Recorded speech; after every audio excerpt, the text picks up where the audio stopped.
Hola, mi gente, and welcome to Stays crunchy and milk. If you have questions or comments, queries, statements, or otherwise, we have multiple ways to be reached. Twitter is, of course, the best way for those that need instant gratification, and the show's Twitter feed is at Skimpod. That is SKIMPOD. That's where I like to fight. For the more patient amongst you, the email address for the show is podcast@stayscrunchyandmilk.com. That's crunchy being spelled with a K. We're available via Apple Podcasts, Stitcher Radio, TuneIn Radio, Google Play, Spotify, and a partridge in a pear tree. And of course the website, stayscrunchyandmilk.com. Please rate, review, subscribe, and share the show. And a band plays on here at Skim, and to that end, we provide you a Podcast, a musical discussion podcast built on a hip-hop foundation, and you know what? It's dope. Our personal Twitters are Tatum216, Lunchbox2099, your host, the Internet's Tayrell713, and me? Well, damn it, I'm the real ODP. Dear Summer, I know you gonna miss me. Before we been together like Nike Airs and crisp tees, S dots with polo fleeces, purple label shit with the logo secret. Give me a couple years shit, I might just sneak in. A couple weird words and like peaches and herb. We'll be reunited and it feels so good. Had the whole world saying I ain't still so good. Well, I do this in my slumber, Summer. I ain't none of these half-ass newcomers. You know how I do, Summer. I drop heat when you bring the sun up. The combo make niggas act up. I pick the gun up. Niggas back up. They know I'm not no fronter. I don't talk shit. I just flip it on ya. Sorry, Lance. I'm just trying to advance my quotes. I ain't making you the butt of my jokes. But let's not stray from what I came to say to my beloved. I think we need some time away. They say if you love it, you should let it go out of its cage and fuck it if it comes back, then you know it's there to stay. It's tugging at my heart, but this time apart is needed. From the public who should have gave me the pulse. The pullets? I don't think I ever seen that lyric. Instead gave me ass to kiss. But you know me thugging to the casket dip. But still shine light down on all my peers. I know they weird, some queer. I still want them to share in all the success I receive. I know you can't believe I still love them, but they don't love me. They like the drunk uncle in your family. You know they lame, you feel ashamed, but you love them the same. It's like when niggas make subliminal records. If it ain't directed directly at me, I don't respect it. You don't really want to withhold for the record. I put a couple of careers on hold. You could be next, kid. Keep entering the danger zone. You gonna make that boy whole, put your name in a song. If you that hungry for fame, motherfucker, come on. Say where. Take 10 paces and spin. But on another note, about to take another vacay. On another boat, goddamn a motherfucker rode his way out the hood.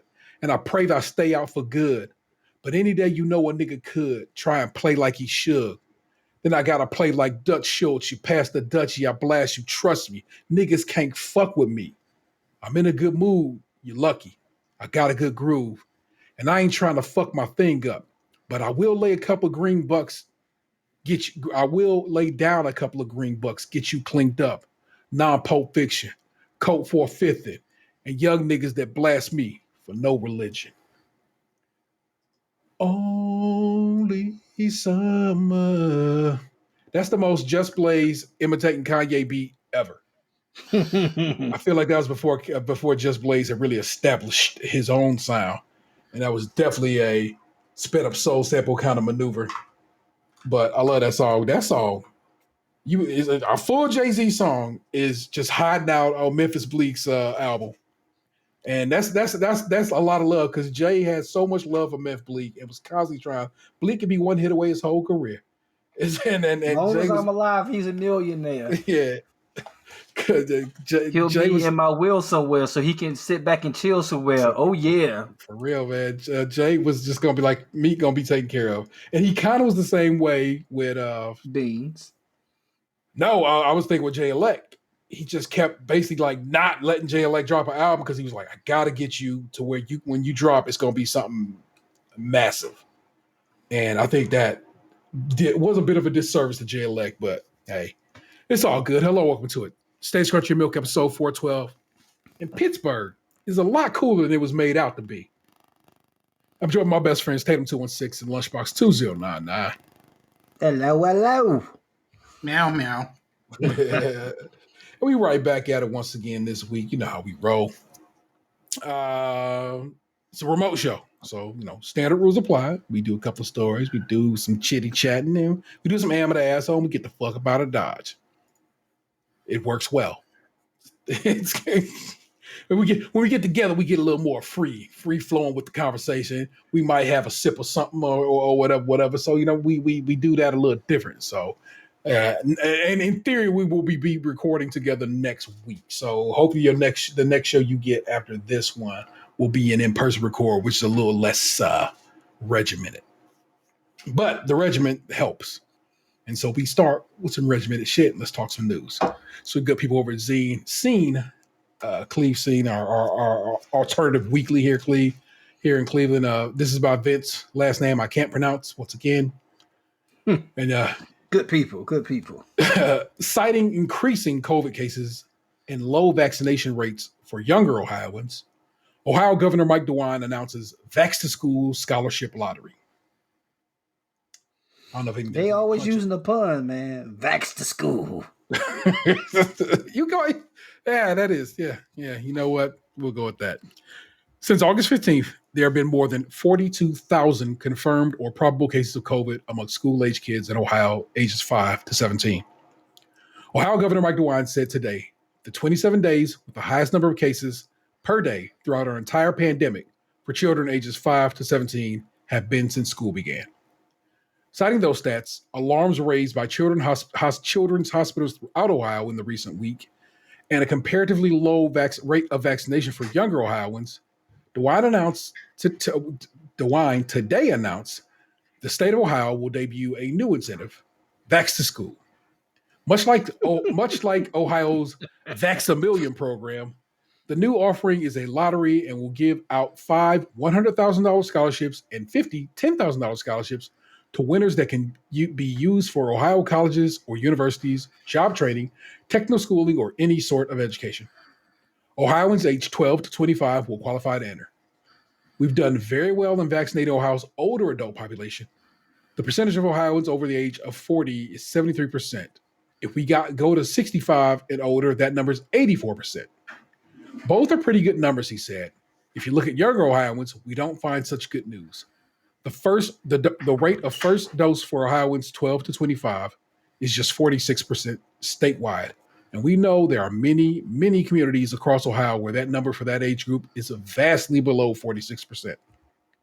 It's the age group with the most room to grow. But beyond that, DeWine said, the impetus was keeping kids in school. Keeping our kids in school in person is a top priority for this state, he said. It's so very, very important. And it's the best way for those 12 and above. The best way to stay in school is to become vaccinated. Students who are vaccinated don't have to quarantine when they're exposed. It's the ticket. It means they don't have to miss school. DeWine said the program will be run through Ohio Lottery with more details to follow soon.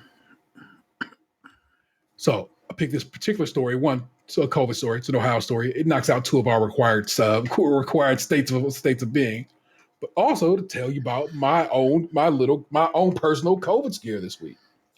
Xander's homeboy's mother had COVID, and Xander and Lee both kicking with this dude. He's a fellow band member. They are always hanging together. That child was in my house the morning I found out his mama had COVID. I considered that a close contact, and immediately began looking for a place to get the kids tested, and called the health desk at my kid's school and was like, "This is what happened. Is that considered a close contact?"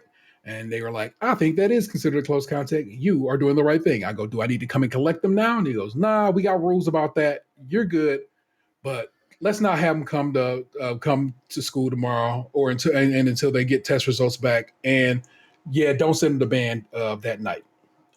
So I emailed the band teacher. I'm like, "Hey, guy, the kids had what we consider close contact. I am not going to be sending them to band tonight. Please don't knock their points." You know what I'm saying? They got band points and they can lose them if they have an absence or tardy or whatever. And that motherfucker emailed me back to be like, "I don't know, man. They was at school today, and I don't know if that's considered a." I will read you the fucking email this dude sent me because it could have been his ass, but I was for once a little more. I don't know. I played myself a little more cool. If Xander and Lee were at school today, then they should have no problem attending rehearsal. This doesn't sound like direct contact with the person testing positive. So if they're not exhibiting symptoms, then there shouldn't be an issue. So my response was to that was, Nigga, you tripping. nah. I said the health center said they should not attend tonight and should not come back until a negative COVID test. But if you're okay with them attending tonight, however, I'll allow it. They will not be at school Wednesday or Thursday, and I'll ask Xander about some other shit. And he was like, "Oh, the health desk said that? It's cool then, baby." I'm like, "Yeah, I know it's cool. Because I'm a fucking goddamn amazing parent who knows what the fuck he's doing. You dumb fuck. I don't like that band director. I never have. He makes it harder to like him when he does dumb shit like that. Like, just sit in the fucking guy. It's a band. It's not a life-threatening situation. And in fact, it could have been a life-threatening situation because my children have been, in my opinion, had an exposure to COVID. So I'm looking at where to get them a test. Vanessa and I had gotten COVID tests at CVS last Friday because we were going to be attending that wedding Monday. And Vanessa had a cold and was like, "Look, I don't, in this day and age, it could be anything. So let's just get tested because we're going to be around old people and immunocompromised people and a baby." And so we got tested, came back negative. The kids got tested yesterday. Before I even went to bed, the results was back, which is thoroughly impressive. Cleveland Clinic don't play. I got to give them some respect. They both came back negative. Cool. Kids don't have COVID. But it's just me being abundantly cautious, you know what I'm saying? And here I am trying to be abundantly cautious. The school is agreeing with me, but this motherfucker, this band director is like, "I don't know, bruv.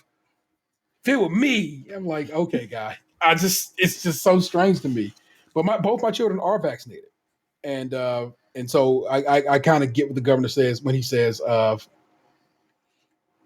if they're vaccinated and they have an exposure, then they don't have to quarantine and so forth and so on. I'm like, "All right, governor, I see you, baby." But it's just like, bro, man, it's like you try to play cool, and this motherfucker's out there just like, I ain't trying to play cool. I didn't even know what to do with that. I was kind of astounded. And Vanessa was like, "I'll go cuss this out." I'm like, "Look, we have to be adults here and not ready to ride at all times. Be better than me. Be better than the old me."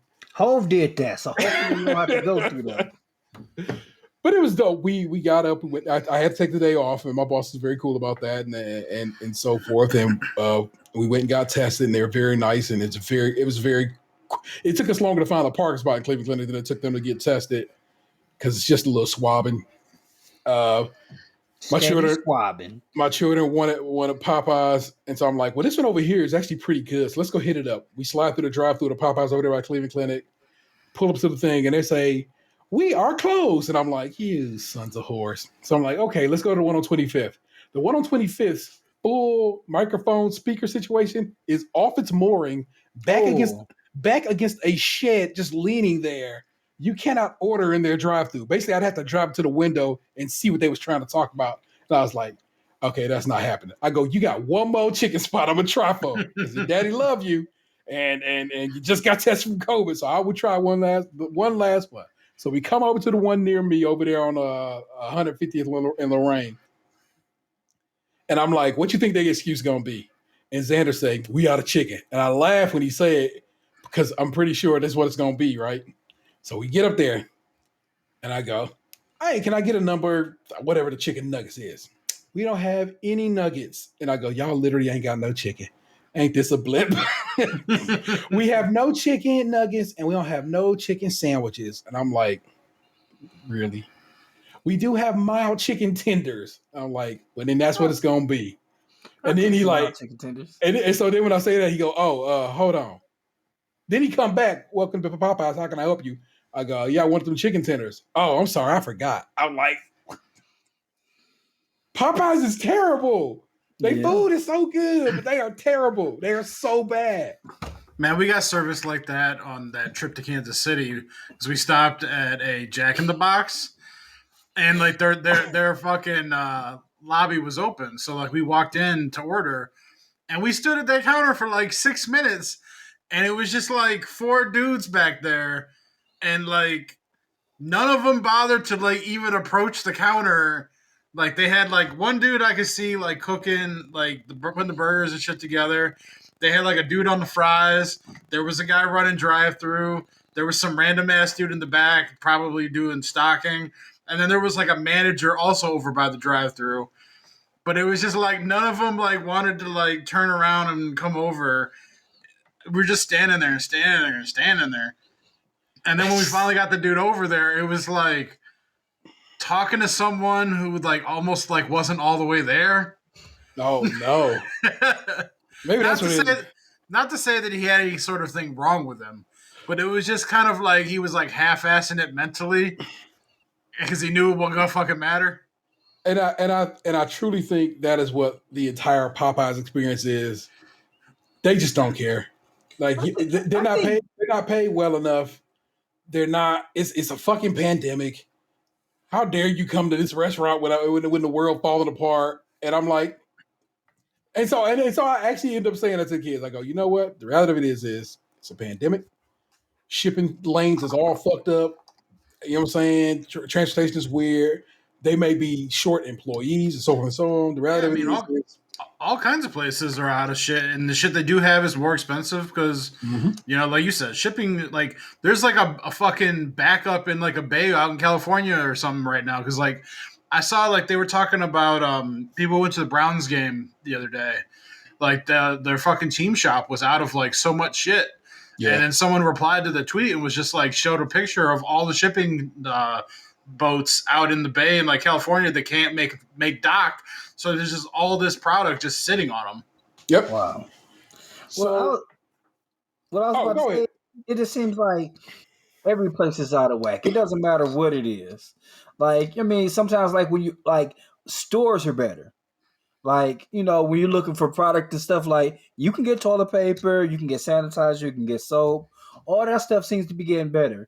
But like restaurants, it's something fucked up. I was like, we don't have this no more. We don't sell this no more. Like for a while, Chipotle was doing salads. Like, and they'll be using a mixed green product. Now we just gonna give you the regular lettuce we already got. We don't even do that no more, baby. You're gonna get the salad or you're not gonna get it. It's just like that all over the place. Yeah. So I just took a breath and was just like, Mr. Cool. Chicken. You got these tenders? Cool. Give me 2 tender orders, and so my kids can have their damn chicken as they requested, and we can keep them motherfucking moving. And lo and behold, I did. And they were very nice at the window. They instead of for the first time, and I mean just about ever, nope, they didn't tell me to pull around and wait. They actually handed me my beverages and my food in the same transaction. You know what I'm saying? So I was like, okay, that's what's up, man. At least that's what's up. But good Lord, Popeyes, bro. Popeyes was terrible before the pandemic. So it's like I'm actually giving them a bit of a pandemic pass, even though for sure Popeyes was trash beforehand. But we keep motherfucking moving. But like I said, my children are well. They did both test negative, and I'm grateful for that. And but also, like I said, the tests are, I'm gonna throw quotes around, free. Insurance has to cover it because the government said so. So I mean, just whatever. It don't cost it cost me nothing out of pocket. And so I'm just like, and oddly enough, I just recently read a report about how the lack of testing in the United States is one of the things that's kind of fucking us right now. We mostly do PCR tests instead of rapid antigen tests. And most of the rest of the world is like, no, we can do these rapid antigen tests just to see. Because what it is if you have a high COVID load, the rapid test will be like, all right, you got enough a large enough COVID load to make us say this is probably an infection, go quarantine. But because all we do, or most of what we do in the United States is PCR testing, which takes, could take up to 24 to 48 hours to process. It slows everything down and people are less likely to get tested. And I'm just like, yeah, that's dumb. And so, like I said, I could not find anything same day to get them tested. So I had to, and the fastest one I could get the next day was down at main campus. So I had to come down to main campus yesterday to get them tested. But also, that's where the lab's at. So they were, as I said, I got their test results in before I even went to bed last night. So it was like probably 12 hours later by the time it actually their swab was like around 11, and I think I got results like around 11 p.m. So respects to the Cleveland Clinic for getting that process so quickly. I mean, hey, like I said, if you're not feeling good, if you feel like you got anything in that vein, or you get a close contact, just go get a test. CVS is pretty good. I'm told Walgreens, everybody who's gotten a test at Walgreens seems to think Walgreens is not very good at it. That's not me knocking Walgreens. I'm just saying That's what the reviews say. Yeah, the Walgreens experience is not that great. But I with CVS, and literally you just go through the drive-through. They slide you out a bag with the shit in it and give you an explanation of how to do it. Swipe your nose, drop it in the damn container, and then it's a box right there. And they say, before you touch that box, wipe it down right quick. They give you the wipes to wipe it down. And like, lift it up, put it in there. And I'm like, all righty. And that's part of the reason I started having my medicine shipped. Stop going to CVS. But we didn't have a COVID scare, but Stan somehow contracted COVID. God damn. And he is immunocompromised and an elderly guy. Yeah. But I mean, he still got mostly black hair, but he getting up there. I know he got his faculties about him, but he still is getting older. And so my mother, I talked to my mother earlier today. We talked about this a little more because Stan is vaccinated, and like he's still in the workforce. I was wondering had he gotten it at work. My mother was like, I doubt it, and I think I can pinpoint when he got it. She said they had went to Best Buy. Mm-hmm. And she said Stan had his mask below his nose. She's like, you better cover up. And then she was just like, I'm tired of wearing this mask. All right. So my mother said that was on whatever day that was. She noticed he was talking to a guy and his nose was down. She told him to put his mask back on. And then she said like the next day, she said he sounded nasally to her. Mm-hmm. And she was just like, fuck, I was wearing a mask around him ever since. And then she said, like Stan said something to her about it. She was like, you sick. I hear it in your voice. You sick. And I'm not I'm not taking this mask off around you. I mean, they have a giant house to themselves. So, but at the same time, she was like, every day I wipe my before I go to bed, I wipe my nose out with alcohol, and every time he around me, I spray alcohol all around. And I was like, all right. So Stan end up not feeling well. My mother was, I guess, right on the money because she said, like, she told him like a day after, like, you don't sound right. So it took him about a week to get tested, and he got tested. And he did have COVID. Yeah. He went to the hospital. They gave him like the super serum, like whatever it's like. It was Tylenol. He got Tylenol and liquids. And since he's a elderly gentleman, he got a special vitamins and stuff like that. And he was feeling better. And they sent him home that night. Good. And then my mom didn't contact her. She got she was tested and everything was fine, but she said she had a very hard time finding somewhere to get tested. Yeah, that's the thing. It's like, so I told me and Vanessa lucked up, got tested at CVS on last Friday, and what's wild about that is the lady called us back and was like, "Hey, yo, can y'all come in early? Because if y'all come in early, y'all the last things I got today, and I can leave early if y'all come in early." So he's like, sure thing, lady. I will come through early. But when I got my initial test to go to Canada, it was a breeze. It was weeks out of testing. I could have tested any day between the time I looked at that thing and up until the day I was like, I needed on this day because I needed within 72 hours of going up. And now if you go and look at that particular testing center, and like I said, I went through a lot of stuff. I looked at the downtown one. I looked at the one I went to over here in Rocky River. And I said, finally, I was like, let me check main campus. The main campus, like I said, the earliest they had was the next day at 11 in the morning. And I set both the kids up for that one. But it's that's both not good, but also good. That means more people are getting tested. And so, and those are appointment testing. You know what I'm saying? Those are ones you can't just get those. You have to make an appointment to be tested for those. So that means people are like, let me go get tested to see if there's seasonal allergies, because this weather been so insane too. You know what I'm saying? It's a ragweed season around where we stay at, and also we literally went from summer to fall in a single day. It was wild. Yeah, it was cold this morning. Today was the father walk at the boys' school. Yeah. Did you end up doing what you said you're gonna do? Park at the McDonald's and take the short stroll? I parked even closer than that. I parked in the school parking lot and walked up. But I was so I take the boys to I take Anthony to school every day. Emery is a bus rider. Emery is a rider. So my ambition says. Yeah. Which is hilarious. Anthony's still like, fuck that bus. I ain't getting on that bus. And so I drop Anthony off every day. And one of the gentlemen that Anthony called, the guy that yells, was like, would you mind volunteering to read this book? I was like, sure, I guess so. I don't care. And turns out I was the reader, not just like, one of many parents is going to read this book. I was the dude that read in front of all these other black gentlemen and a few white gentlemen in the auditorium.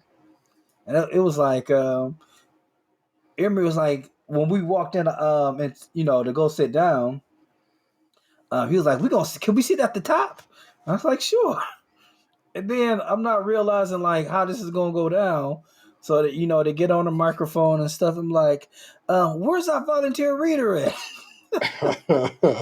And I was like, oh shit. And then like I got there and start reading the Father Day the Father Walk book, and the mic went out, and then that's when I guess everybody else joined in because I guess they really couldn't hear me, but that was it. Like walked up there, back up to the boys, and Anthony was like, I couldn't hear what you were saying. And then after that, they had donuts and juice, and I walked into their class, and that was it. Nice. I just had a memory pop up on my Snapchat yesterday. It was take your kid to work day. So the last time I took one of the times I took Lee to take your kid to work day was in my memories. I just kind of laughed at it, sent it to the family group, and it was like, "How look at this nonsense, these times." It's funny to watch it. You just enjoy it, every bit of it. Take every bit of it in and enjoy every moment of it, man. Yeah, it's funny. Like, Anthony, like, as soon as he get like near school, he kind of like, yeah, fuck y'all. Like, all right, like the moment he gets into school, he don't want to talk to me no more. Like, all right, see ya. All right, bye. Like he doing his own thing. Emery's a little different.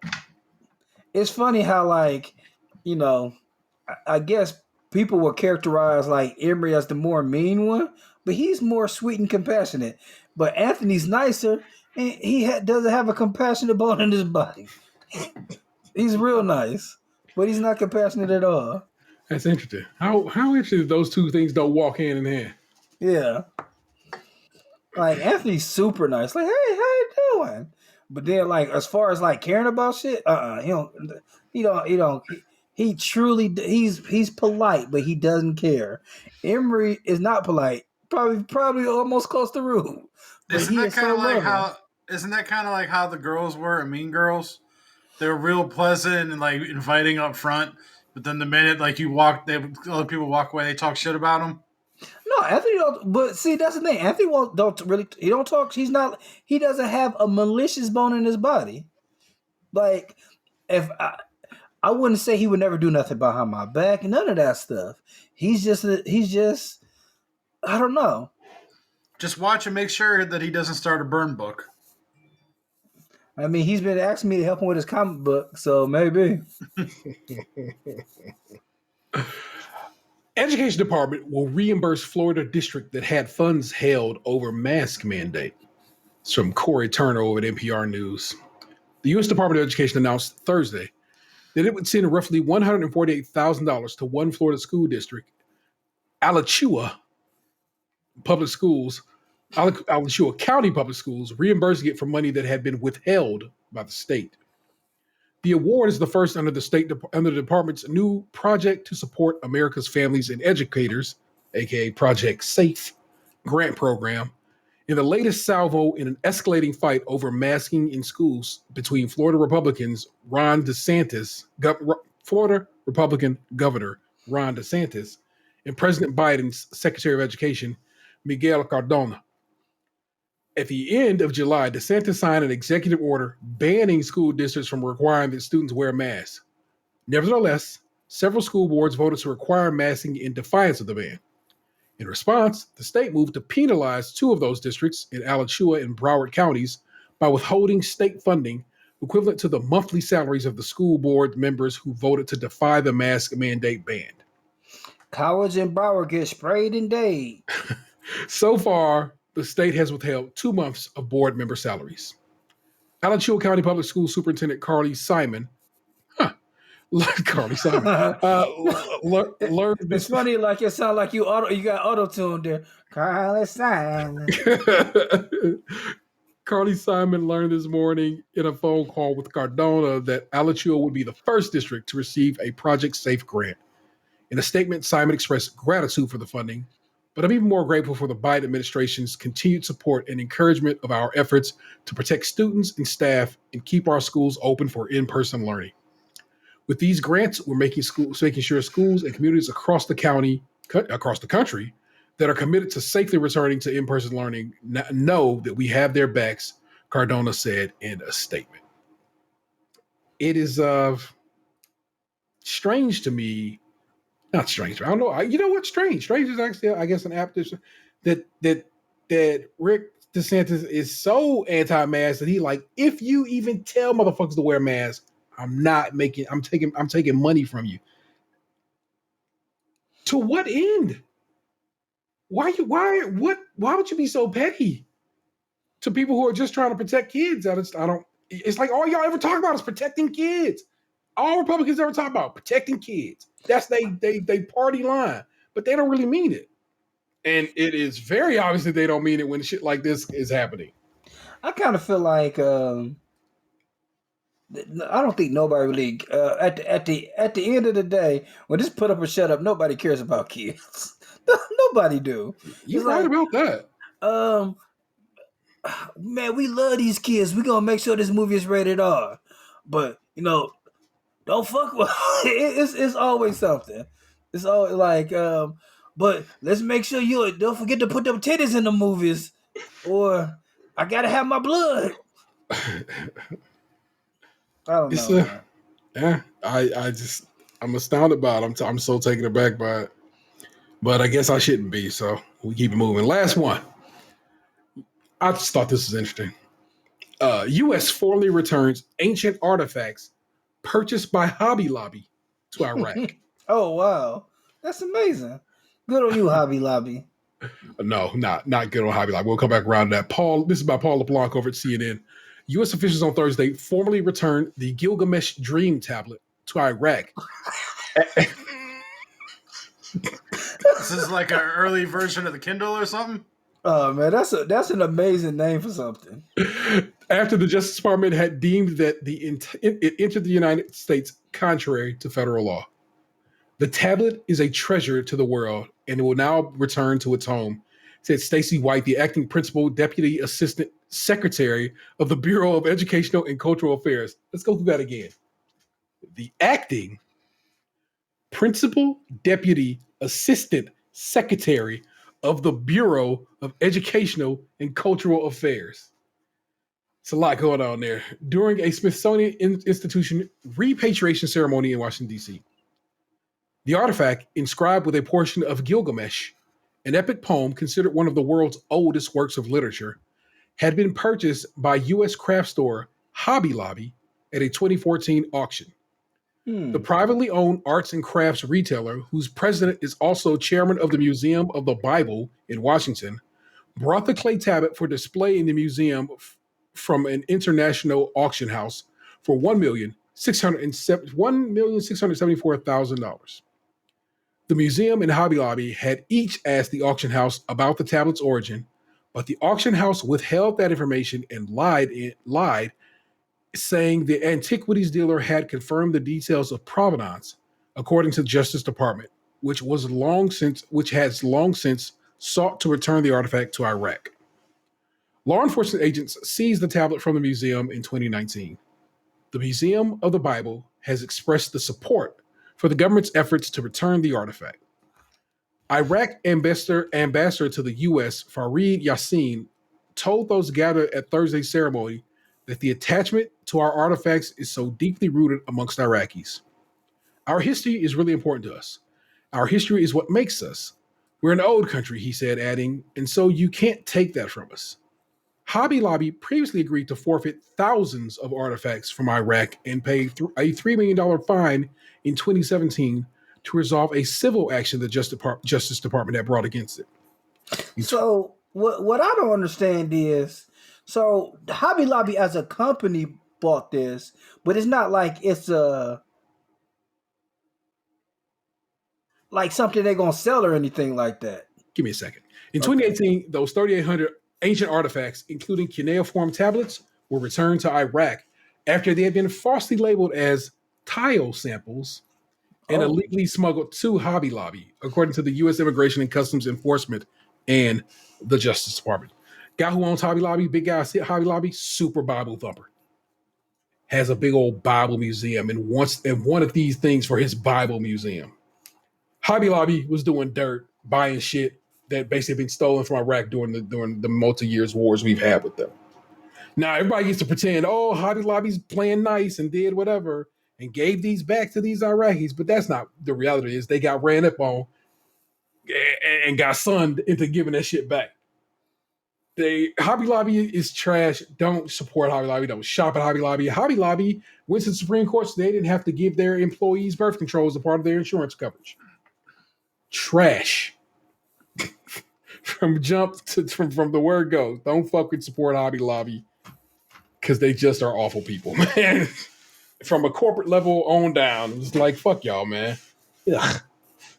But we all got to pretend everything cool because, like, all right, fine, we'll give it back. Like, yeah, I bet you would. This should be a movie. Oh my god! But that was it. That was the stories of the week. So you know how we do, man. First up, as always, is Tatum, and I mean, we kind of talked about it already. But you got anything else you want to share with the listeners? Actually, I do. Last night, like we often do before bed, me and my partner were just talking about, you know, different shit that was going on during the day. And one thing that came up was they had an updated version of the Wonder Years that came out. Me and Vanessa was just talking about we definitely want to watch it. How dope. I've seen the commercials for it with the dude Duell Hill. Yeah, from Psych. Yep. Yeah. And he's the dad, not an old crotchety dad that faked that raped the fake LeBron James in an episode of SVU that I seen that disappointed me. And also Heavy D's last acting appearance in that episode. Jeez. Of SVU. Man, it was a real messed up episode, I tell you that. and yeah, SVU was terrible.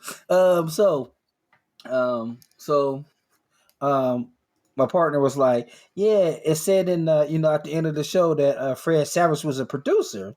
And I was like, oh yeah, that makes sense. Because he's a director and stuff like that. But I was like, they just probably put that down there to make people feel good. And she mentioned that, like, I wonder. I don't know the difference between Ben Savage and Fred Savage. I was like, well, Oh, come on now. I'm That just one, saying. Hold on. I'm listening. I'm trying to withhold my disappointment, but that one hurts. What I said to her, I was like, Ben Savage is the ugly one, and Fred Savage is the guy who was on the Wonder Years. And then we started talking about Boy Meets World and There we go.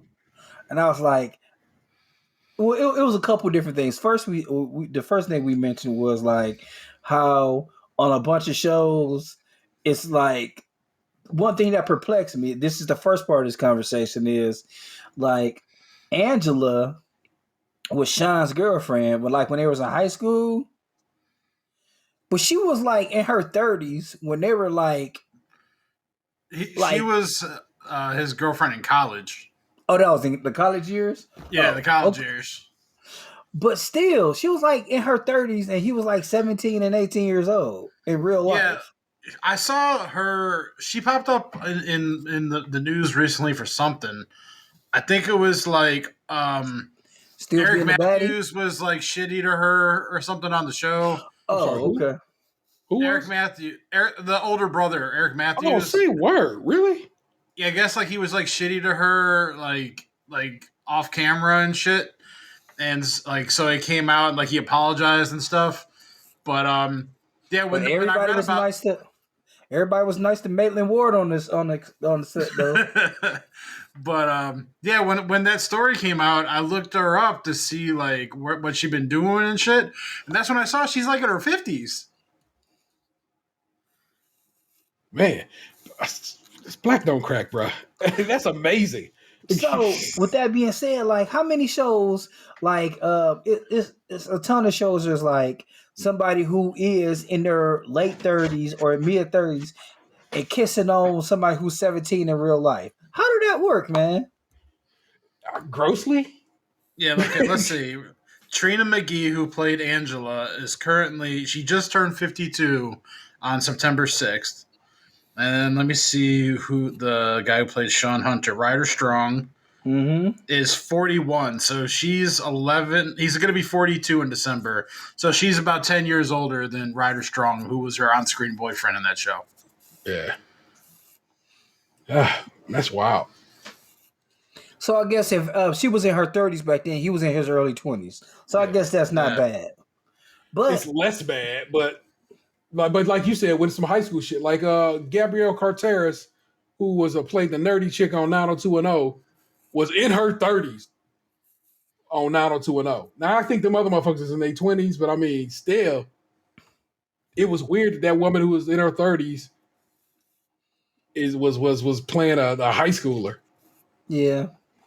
So I guess we talked that through. My second thing was how I hated Ben Savage. Like, I thought he was an unredeemable character. There was nothing I liked about him on that show at all. He always was trying to get away with some shit. He was always looked at like he was a better person than Sean was when he wasn't. Yeah. And his girlfriend was a baddie and he couldn't, I don't know. He shouldn't have had her. But I just felt like he was just like, and it's a couple shows like that where like I'm supposed to like somebody, but I never liked him, and I only watched it because we might not have had cable at that time. Yeah. Well, like the whole the show arcs are really interesting because like it really does kind of mirror an evolution of a person, because the show starts off with him as like a cute little kid who like really likes the Philadelphia Phillies, and he gets into some antics with his buddy. But he's like, a little guy. Mm-hmm. And then they really do hit that like puberty, like getting into girls, like the world, looking at the world differently kind of vibe, as he's getting older. Then like the high school years were kind of like, whatever. And then the whole college experience was really fucking weird to me, because it wasn't like a normal person's college experience. Like you went from like high school with your girlfriend to now like you're fucking married and living together while going to college, and like your friend's off actually doing the college experience, and you're like a married couple in a rut, and you're like 19. It's because like Disney at the time was just like so adamant that they not be living in sin that they basically forced a marriage, early childhood, basically marriage, and that shit was just as weird, you know. It's like just no, don't do that. Let them break up until they get done with college, and then you can come back together or something, you know. They did break up at one point, like in high school, I think it Yeah. was. But they Oh, ultimately man. obviously got back together. It's a whole video, and I'm just now thinking about this. What you guys are saying it, where it was like it was a black young lady made a video about how like Corey was fucking up Topanga's life. It was like, this is not good writing. Like Topanga shit. Like I think like Topanga got a scholarship somewhere good, and like she stayed where whatever. Yeah, like didn't she like go to like leave the state and like live with her aunt or something so that she could go to school, and then like she left her aunt to come back to Corey? Yeah, something like that. But it was trash. They shouldn't have did that. It was literally like a child making an adult decision, and I think what it was is she ran away to come back to Corey, and the Matthews family ended up like sheltering her at the family's blessing after she'd already ran away, because like she said that if they tried to take her back, she was just going to run away again because she couldn't be without Corey. I haven't watched the show in a very long time, but I think my recollection's pretty close. I trust it was something in that vein. Yeah, Corey's trash. Yeah, like I don't like. Who the fuck allows their kids to do that? You know, like I'm just gonna run away out of state to go be with my boyfriend when I'm like 14 or 15 or whatever. Like, come on now. Yeah, it'd be wild. Yeah, but that was the slight bit of rabbit hole we went down last night, where it's like I just realized how much of a loser I thought Corey was. Well, the whole thing with him is he lacks self-esteem throughout the entire show. It's like how they say like dudes with like no like women aren't attracted to dudes with low self-esteem, but it's like he pulled the hot chick on the show and he questioned every fucking thing he ever did. You know, he never had spine on shit. Like it was literally just the quirky sad loser guy gets the hot chick from the moment he hits puberty, and like he like brainwashes her into marrying him. He pulled a chick in elementary school and held on to that bitch for dear life.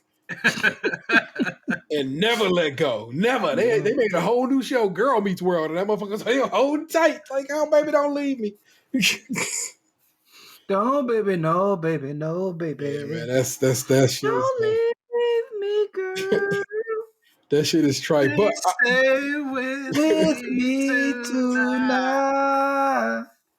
I was gonna say, I think Fred being executive producer or a producer on it is because he probably brought the idea forth. It's like, you know, it's time for a remake of the Wonder Years, and you know, what's the easiest sell? Man, you know, people we can make that shit happen, bro.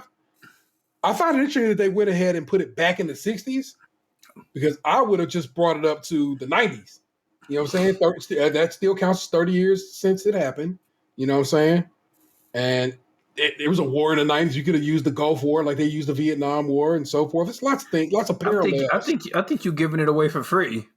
Well, shit, I literally, as we've been having this conversation, saw a meme on Instagram that said, Dazed and Confused was made in 1993, and it was set 17 years prior in 1976.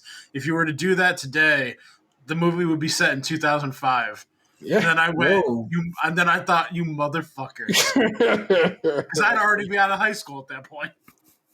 Yeah, like, and if they would have like redid the Wonder Years, Fred Savage could have been in the playing a teacher or something like that. He could have been in the show. Exactly. Like I said, I feel like I find it interesting that they went the direction they went into. I like that Don Cheadle is basically doing the Daniel Stern character. You know what I'm saying? Doing your narrator. Yeah, I never jived with that because I thought that dude is the wet bandit. So, is this what he talk about in jail? But that was after the Wonder Years, you know what I'm saying? When he got that role. So at that point, the Wonder Years have been true and over for a while. But I fuck with the Wonder Years. That was one of my many favorite shows. I wanted that jacket so bad. Wonder Years, my shit. Degrassi. My love of Toronto comes directly from me watching Degrassi Junior High. My love and want to go to Toronto comes from watching that shit on PBS all those years ago. Dead ass. When I was a kid, I thought Winnie was so hot. Winnie is still hot. When's the last time you saw Danica McKellar? Couple years now. Doctor of math, smart as fuck woman, Danica McKellar, still just gorgeous. It's insane.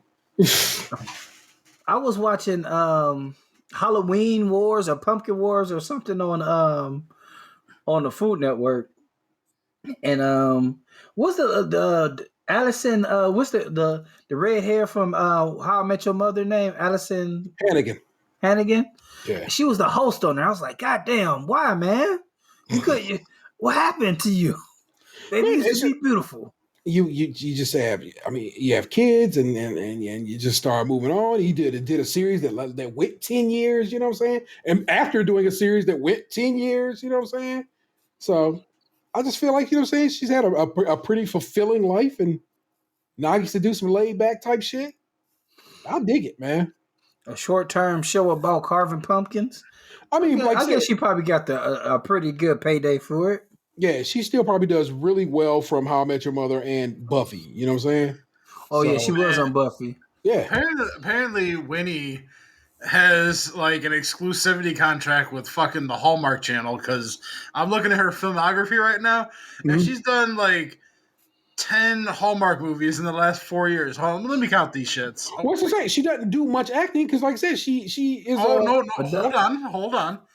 1, 2, 3, 4, 5, 6, 7, 8, 9, 10, 11, 12, 13, 14.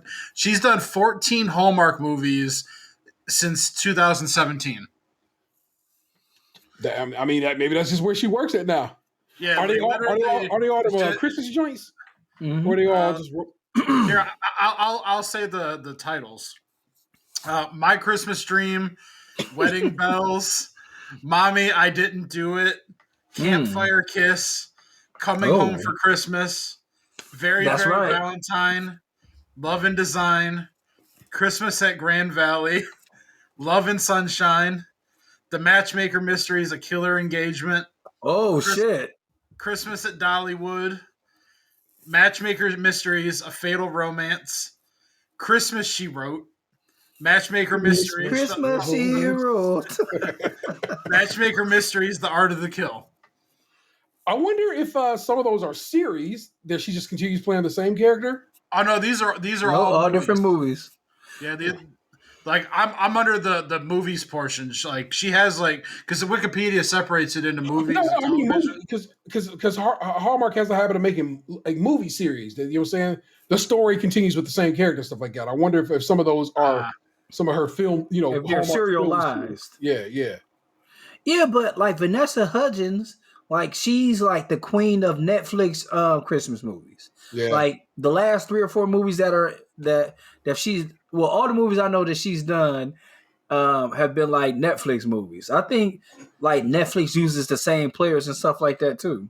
Yeah, you know what I'm saying? Just sign us a long-term deal and be like, all right, we got you. Let's do some shit together. I like it.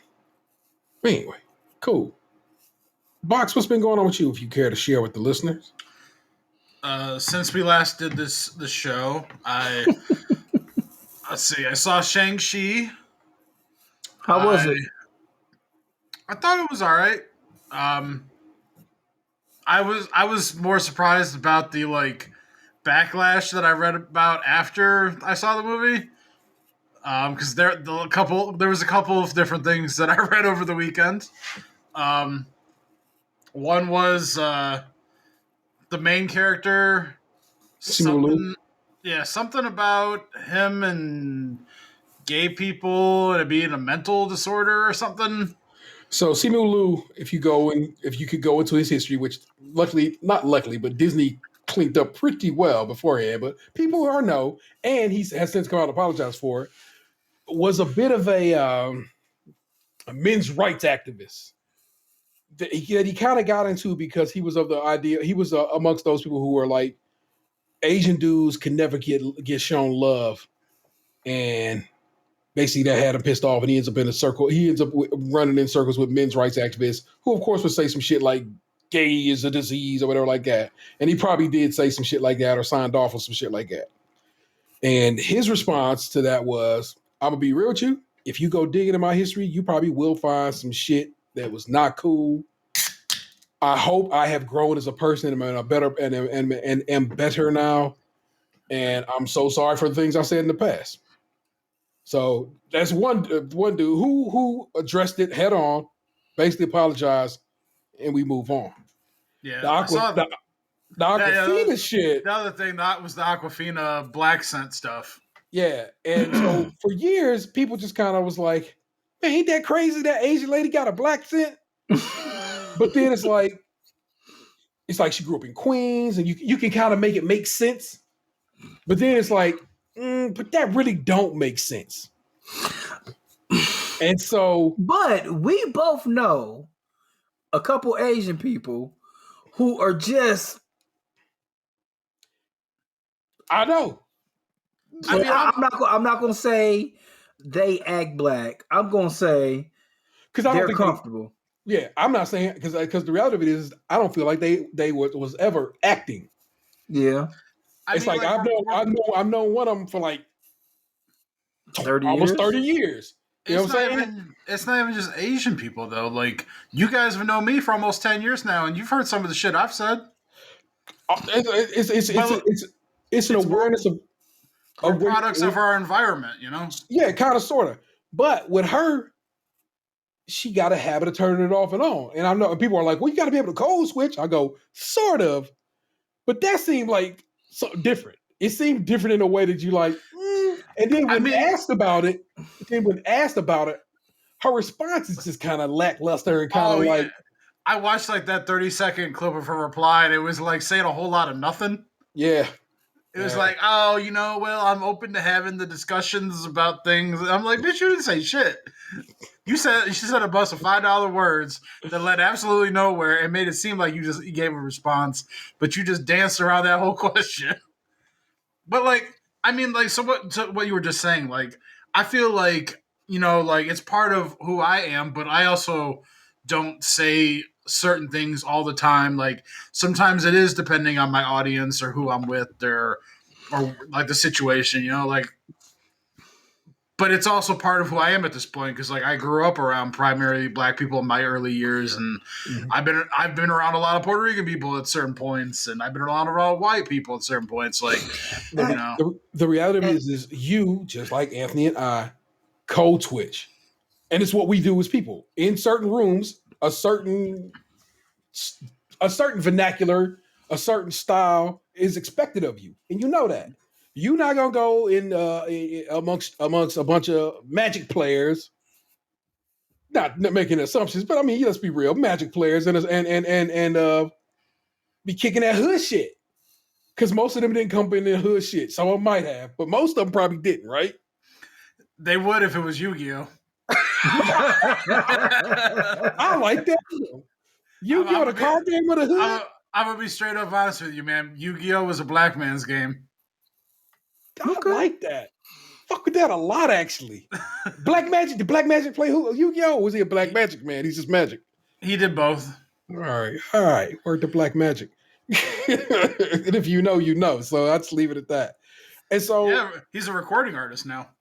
No way. Is he a good, I couldn't tell you. I haven't listened to it, but he's a recording artist. Fair enough. But yeah, man, that was really not what we were talking about. We just kind of let off there. What else besides Shang-Chi did you get down with? I went and got my e-check done because I got to go get my sticker. I'm probably actually going to do that tomorrow. Yeah, it's about the only day you got that you got some time free. Yeah.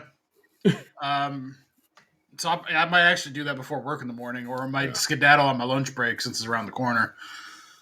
But lunch breaks are the best now. Yeah, like the one around the corner, like it'd only take a few minutes to probably pop in, pop out, Yeah. But yeah, like honestly, like last weekend, all I really did was catch up on TV and watch football. Like I watched all of Ted Lasso. I got caught up on Titans, and then I literally watched football all day Sunday. And then I don't know. I started working again on Monday, and I had a couple long days because it was my first day back. I was on vacation last week, so first couple of days, it was funny. Like I logged back onto the work computer like on Monday. I'd been off for an entire week, and within 5 minutes, I already had someone messaging me asking me to do something, and I'm just like, God damn! I have almost 300 emails here to read. Y'all need to fucking chill. Oh my god! What do you think of Ted Lasso? I have noticed, especially after the ton of Emmy wins, the inevitable backlash against Ted Lasso has begun in earnest. And backlash for what? Oh, people who just have decided they don't like Ted Lasso. They don't like the program. They don't like. They've decided what they don't like about it and what they think they know about it and so forth. And I find that funny because, like, Ted Lasso is one of the few shows that I've noticed was universally loved amongst all the people I follow on social media, regardless of sex, any classification we use for people anymore. It seemed to be a hit amongst all of the categories. Again, this is the inevitable. It's been too many people loving it, and now motherfuckers got to be like, that shit is whack. We have to course correct? Oh, of course. And it's like people, what's funny is it's people who I kind of fuck with saying, oh, that shit is whack, and I'm looking at them like, who that you find that their opinion is valid that said they don't like it? Brian Altano from IGN and Alana Pierce, who works at Sony Santa Monica, but she used to be at IGN, are two people who was just like, they don't fuck with it. Brian was like saying how that it was saccharine and too whatever and this, that, and the third. And Alana said something about it. And Danny O'Dwyer, who is from he has a video series he does called No Clip. It's about video game documentaries. And he was on this week's Giant Bombcast, and he was talking about how he don't fuck with it either and so forth. And I was just like, it's that time. They walked away with 7 Emmys this year after getting a whole lot more nominations. In some categories, multiple nominations in the same category. You know what I'm saying? And I knew it was going to happen. I knew that it was going to come about. And when it started coming, I was getting kind of itchy. But then I'm also at the same time like, one, people ain't got to like everything I like. That's cool. But it's what it is their commentary on it is often just not even what the show is about. And when I hear shit like, oh, it's saccharine, I'm like, you are missing so much going on in that show that is that makes me feel like you went in there with an agenda to not like it. I'm gonna need you to define that for me because I have no idea what the hell that word means. What saccharine? Yeah. Fake sweet. Yeah. Abundantly fake sweet. Like when you it's like you mean like his personality, like how he's like super nice guy? Is that what you're talking about? Yeah. Oh, okay. I'm following you now. So, but I mean, that's like the character is he's using that to shield his vulnerabilities. Exactly. But they don't want to talk about that part. They just want to say he fake sweet. But it's literally Ted is real fucked up off of this divorce and having to leave his son behind and so forth. And what we find out, you all the way caught up? Like you go into season 2? Yeah. I'm current now. I'm fully all caught up. And that which they revealed a couple episodes back bro, let me tell you something. That episode before the last one, so not this last kind of weird bottle episode where it's just like beard off doing shit. The one before like, that was like a weird episode for me to get caught up on because I watched it and I'm like, fuck, this is like a filler episode. They added some more episodes to the show. They gave them 2 extra episodes. They were like, fuck it, get yourself 2 more. And they were like, okay, we can work that. And so you end up with a couple of bottle episodes this season, which is that Christmas episode early from this season, which is one of the most amazing Christmas episodes I've ever witnessed, and this beard episode we just had. But the episode before that, where they played in that semifinal, I told Anthony, I like Ted Lasso had me ugly crying. It was bad. And then I watched it a second time thinking I'll be okay. Nope. Same scene, right in my fucking chest. And I was just like, woo, and Vanessa's like, oh, baby. I'm like, I'm sorry. I'm sorry. So like, oh no, I'm sorry. Go ahead, Anthony. No, I'm still on season 1. like I've been I only got 4 months free, so I've been trying to like circling around. I've been watching the show with Joseph Gordon-Levitt on Apple TV, and I started that the news show with Jennifer Aniston too. So yeah, I literally watched the entire first season of Ted Lasso on Saturday night. Like I stayed up until like 4:00 in the morning finishing it. The first time I watched it, I did the exact same thing. I was like, let me finally sit and watch this show, and I stayed up the entire night and watched all of it. Yeah, it was that good. Because it's been like people that I know telling me like for like a year now how fucking amazing the show is, and like I don't even have Apple TV.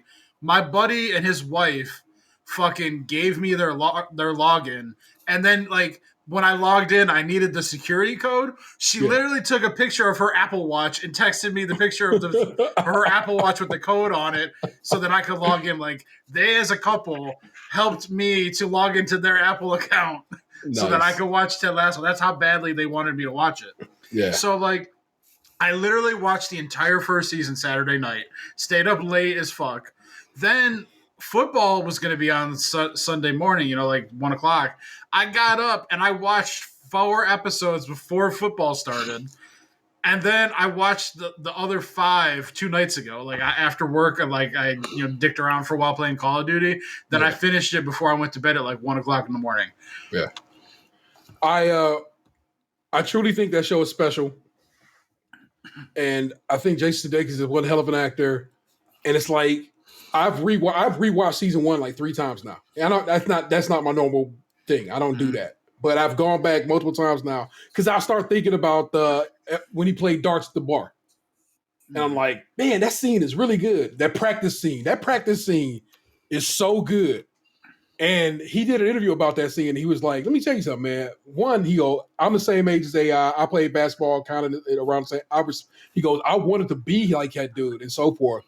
And he goes, what he was actually talking about in that shit was a friend of his that died. So he knew what the whole story was and not just the basic level, you know what I'm saying? Practice shit, what everybody seems to know. So it's like when he does that scene and he's talking to that dude in that scene, you supposed to be the franchise player. And we talking about, I was like, bruh. And like some people will just laugh and they'll take it at that surface level. But Jason Sudeikis explaining, nah, bruh, it really is deeper than that. And this is why it works. Like I said, I love that show. The show has so much going for it. Like it kind of hits like the empowerment levels too, where it's like women in power.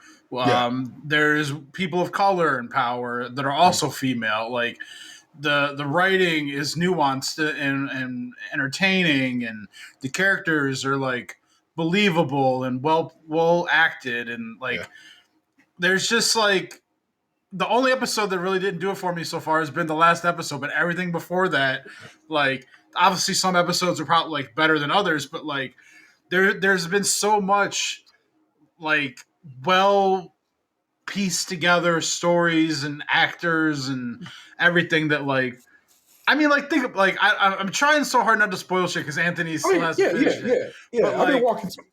Yeah, like it's okay. I'm gonna watch it regardless.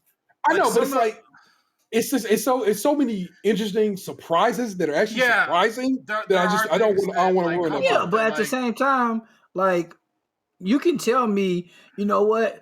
The store is on the corner of 123rd, but I still got to know how to get there. So fair enough. I know. I don't want to ruin any of the like stuff that comes up because some of it is kind of like a mystery and stuff that reveals itself over time. But I as someone who avoided watching it mostly just because I didn't have the service. You know, like I didn't want to shell out. I didn't want to shell out money for another service, but this is the first show I've watched on there. Now that I have access to it, I wonder if Apple TV, if a lot of the shows on there have the same quality because this first series has been fantastic. It gives me high expectations for the other things that they do. I've been checking out Mythic Quest and I've been slow rolling it, but everybody seems to think it's a very good show about the games industry. It's a comedy and it's pretty good. You know what I'm saying? It is pretty funny. But also, it's just it ain't Ted Lasso. So it's like, what do you think of the morning show? And as you said, you've been watching that. or at least I giving think it a check. the first episode is interesting. Like the whole premise of it is interesting to begin with. It was like Steve Carell gets Me Too'd on the first episode of the show. And like they're dealing with that from the beginning. Like that's the first episode. Like him and Jennifer Aniston are the hosts of the show, and like he wasn't acting appropriate, and they had to fire him. Oh, so he was like the Matt Lauer of that show. Yes. Okay. So I mean, you know how much I fuck with The Office and how much I love Steve Carell. I was just like, that is so interesting to first have that be the premise of the show, and then second have Steve Carell like the nicest man in Hollywood pretty much play that part. So it was interesting. It's definitely at least the first episode was great. Okay. Cool. So yeah, like Box is saying, it's like it does so well at presenting the service that you like. I wouldn't mind watching a little more of this. So I got my first year Apple TV came free with my iPad, and then PlayStation gave away 6 months for free because I own a PlayStation. So I got a year and a half, and they let it stack. So I have a year and a half of Apple TV before I got to ever give them a dime, and that actually could probably bring me back around to another season of Ted Lasso. If it times out right, I might make it to season 3 of Ted Lasso without having ever paid for this service. But if not, I'll give them the 5. I'm okay with that. That's all right. So what else, man? Anything else catch you out in the realm of football? The Panthers won, by the way, 24-9. Oh, that's good because I picked them in the eliminator. 3-0 Panthers. The Panthers is something clearly to be watched this season. Well, unlucky for them, though, Christian McCaffrey got hurt during the game and had to leave, and their first-round pick got carted off the field. So they won, but they won the battle, but they might lose the war. But at what cost, man? The Texans lost again, so the Texans are now 1-2. And so we'll see. But anyway. Yeah, I mean, that's been pretty much like my last week was just getting caught up on TV that I was behind on. Like, because Titans, I was like 9 episodes behind on the new season because I hadn't started it at all.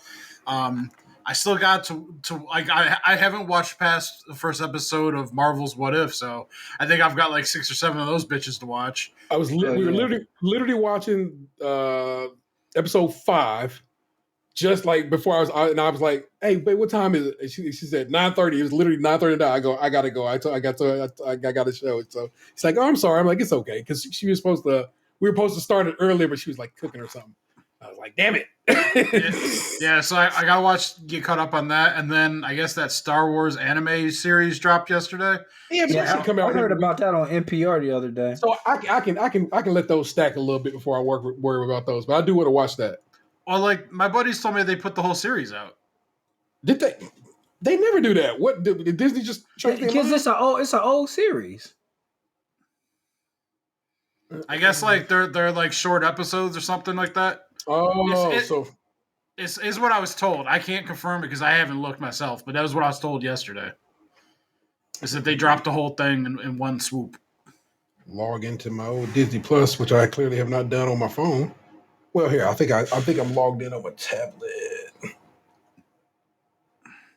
Yeah, my source is one of the most unreliable people I know, so take it with a grain of salt. As far as like relaying factual information, like sometimes he's prone to exaggerations and misinformation. But he told me it was like they dropped the whole season and like each episode was like 13 minutes long or something. There are 9 episodes total. 14, 13, 17, 18, 22, 14, 16, 20, and 13 minutes. They are all available. So he was batting in the right ballpark. All right. There you go. So that is season 1 and it is all available right now. Star Wars Visions. Star Wars Visions is an anthology of animated shorts celebrating Star Wars through the lens of the world's best anime creators and storytellers. So fuck with it. So yeah, that it might be something we just run through this weekend, and I can get down with that. So that seems like a plan enough. Cool. Yeah. Well, other than that, I'm just been at home. My birthday's on Monday, so by the time you hear this, my birthday will have already happened. I was actually going to discuss that, so I was going to say as much. This is the last episode you get of your 35th rotation, and Yeah. you about to enter the 36th, about to enter the Wu Tang.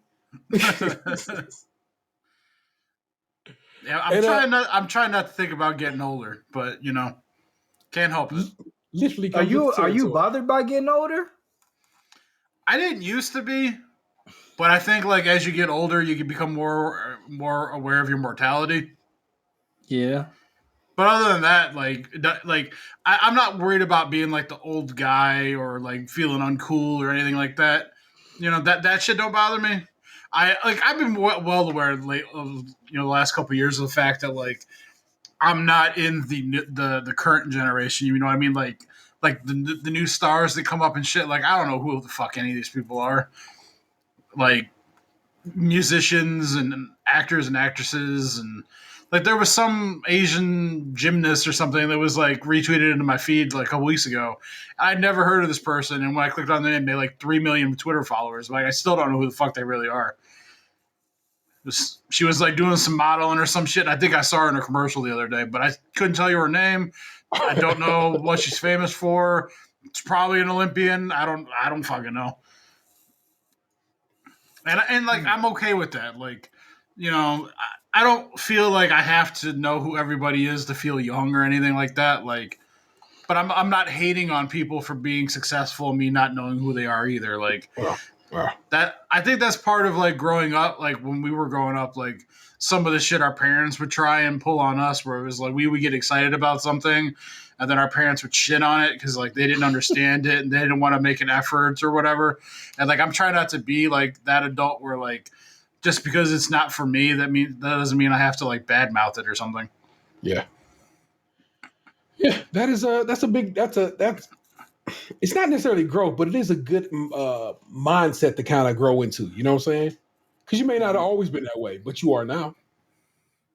That's why I think it just takes a lot of like fucking energy to like dislike something and let people know you dislike it, or like this is exactly what the point with that Ted Lasso shit. It's like all you see is everybody out here celebrating something, enjoying it, having something that's really been good during this fucking shitty time.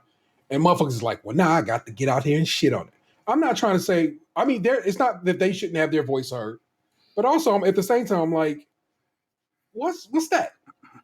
What is that about? Why you got them come out here just shitting on everybody else's hopes and dreams? I think for me, it's just like I try to not have crusades about things. I mean, and that's not to say that I don't have opinions. Yeah, for sure. I have opinions on all kinds of shit. That like, I mean, many times I just backspace something I type out. I'm typing some shit. There's a couple things that almost got typed tonight, and I was just like, "Don't do that." I've done that too. Like I've typed out whole tweets and then deleted them because I'm just like, it's not worth it. Like I think I said something on when I went to that Browns game in Kansas City, one of our safeties got ejected like early on in the first quarter, like because he got pushed by a Kansas City Chiefs coach, and then he pushed the coach back, but then he got ejected, but then the coach didn't get ejected. Got fined, and the coach didn't get fined. Bullshit. Yeah, so like I saw that tweet and I like quote tweeted it, and like I wasn't saying that like that I thought it was like a good situation or anything, but I was pointing out the hypocrisy of it all because I said something like, well then, some coaches just go out on the field and get into a fight with Patrick Mahomes in the playoffs to get him kicked out of the game. Because I'm just like, this is the absurdity of the situation where like we're punishing players, but we don't punish coaches. I read something late last week after that like they did end up finding that coach, or he was fined. Like I guess like the Players Association or something released a statement saying he actually was fined. I don't know how accurate that is, but anyway, I sent that tweet out. Like I quote tweeted. I don't know if it was like Ian Rappaport or whoever. It was one of them fucking reporters. They all type the same shit. Like it's literally anytime. No, it's like seriously. Anytime something happens, because I follow like Ian Rappaport, Tom Purcello, Adam Schefter, and a couple other ones. They all literally type the same thing. They just change a couple words, but it's literally like as soon as something happens, you got 5 of the same fucking tweets that all hit within seconds of each other. Mm-hmm. So like whichever one I quote tweeted on that day, I said what I said. It was like a sarcastic like, if this is what we're doing, then what's to stop people basically from going out there and getting someone's star player ejected? Because now, like, if they're not going to do nothing, there's no penalty. Why not, like, not like Tanya Harding them, but just kind of like, go pick a fight, kind of like have a goon coach on the bench, like in hockey, Yeah. And then someone fucking replied to me. It was like, clearly you didn't watch the video where he tried to step on this player and he pushed the coach first. And I'm just like, I am not going to argue with some fucking random on the internet. I read it, his reply to me, and I didn't even fucking reply. Because I'm just thinking, like, dude, I was there. I literally watched the shit happen from my seat. I was in the end zone, like, 30 yards away. I watched it happen. Yeah. But anyway, then someone else fucking replied to me, like, later that day, and I think the account had like a female avatar, and they said something to me like female. Patrick Mahomes wasn't even involved in the fight, and all I wrote back was no shit. Like, you clearly didn't read what I wrote. You skimmed it and thought you saw something I said. Yeah, I'm like, I was just like, are you like, I want to be like, are you fucking stupid? That's not what I said, but I was just like, I'm gonna short sweep this. But see, it's like, I don't want to do that shit on the internet all the time anymore. Like, younger Dan would have gladly put the fucking Twitter thumb boxing gloves on and like went to town on these people. Older Dan don't give a fuck anymore. Like, I don't want to fucking waste my time here arguing with strangers on the internet, hiding behind avatars and fucking wonky usernames with a million numbers and shit. Like, I don't. There's no victory in it. And all it does is leave me stressed out and waste my time. Yeah. And I try to approach that with a lot of things, whether it be entertainment issue, like opinions or like political opinions or anything like that. Like, there are things that like I don't agree with political wise that like friends and family of mine think on one way or the other on whatever issue might be. But I don't debate anybody on it because it's not worth my energy. Like, we can talk about it civilly if we so choose, but like, I'm not going to get into shouting matches with people on shit anymore. It's like when I was at dinner with my family, like my dad, my stepmom, my siblings, for Mother's Day, and my dad started yelling at me about cryptocurrency, and we were disagreeing. I yelled back, and then like I told my stepmom because she like was apologizing and shit, and I'm just like, look, I'm not a kid anymore. Like, I'm a grown ass man, and I'm not going to sit here and be yelled at in the middle of a restaurant. I don't care if he is my dad. Yeah. And it's like, I'm going to treat like everybody like that. Like, we can have a difference of opinion if we're having a civil discussion, but I'm not about to sit here and get all hot and bothered and get into a screaming match over things. They're just not worth my time. Because the thing is, like, not everybody's going to agree on everything all the time. Like, we've even had, all of us here on this show have had disagreements about things, but like, like we can talk about it and then move on. Like, I feel like when you're on the internet, you can't really do that with most people because most people are going to be fucking ridiculous. And then the minute you start making good points, they're going to fuck it. It's like when comedians talk about arguing with a woman, where it's like they have like what they're mad about. And then the minute you hit them with some facts, they go fucking off script and start trying to belittle you and like make fun of your parents and your penis. All kinds of shit that's not even on the original topic, and that's how you know you won. But you still end up losing because you still got involved in this bullshit to begin with. It's the same thing. It's like, what do I gain out of arguing with some stranger on the internet, get into a discussion, and then when I start winning, they just start fucking calling me a piece of shit and moron and like, whatever, man. That, and then it's also harder to argue with people younger than me because sometimes they use words that I don't understand. Like if you reply to me with like, "Oh, ratio," like, am I supposed to be upset? I don't even like. They seem to think it's be upsetting, and I can get it. I thought we've gone over ratio before. Now you kind of know what it is, but also that's why I brought it up. But like it's one of those ones where I see and I'm just like, sure, buddy, yeah, ratio. So ratio means they just got more followers than you, right?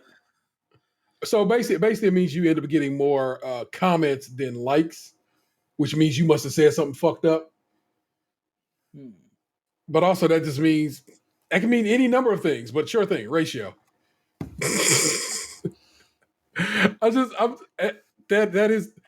That as we circle back around to the point is the wisdom that comes with age. It's kind of why I appreciate getting older. I realize time is what it is, and it is going to march on and so forth and so on.